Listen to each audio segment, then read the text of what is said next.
سلامونه درنو لیدونکو، نن درته د فن نه ډک داستان لرم. تمه ده تر پایه یې وګورئ او زما چینل در سره سبسکرایب کړئ.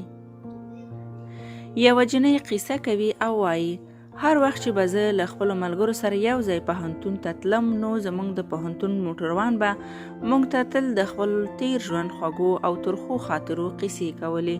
په ما باندې یې ډېره اغیزه کړې وه. د ژوند په خاطراتو کې تل یو درد لیدل کېده. د نورو نجونو څخه به ما زیات د قصو ته غوږ نیوه او هغه هم ما ته ډېر توجه کوله.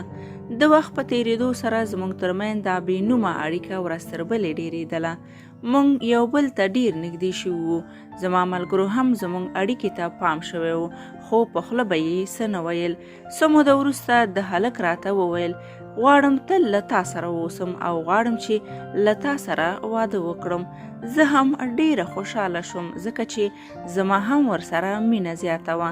یوه ورځ یې راته وویل: نن وخته له پوهنتون څخه راووځه، غواړم چې تا له خپلې کورنۍ سره وپېژنم.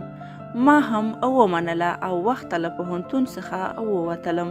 کله چې ورسره په موټر کې کېناستلم، نو یو ډول سپری یې په موټر کې وپاشله او بیا زه له هغې وروسته په ځان پوهه نه شوم. کله چې په هوش راغلم، نو ومې لیدل چې د نجونو څخه په ډک اتاق کې یم. دا هغه ځای و کوم ځای چې ځوانې او پیغلې نجونې د خرڅېدو لپاره راوړل کېدې.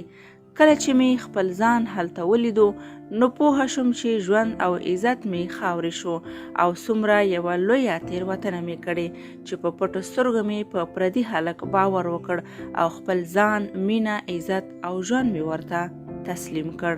نو خوږو لیدونکو، په ژوند کې په هیڅ چا په اسانۍ سره باور مه کوئ. پر نورو باندې باور کولو لپاره وخت، وینا، عمل، رښتینولي او د مقابل شخص صداقت ته اړتیا ده.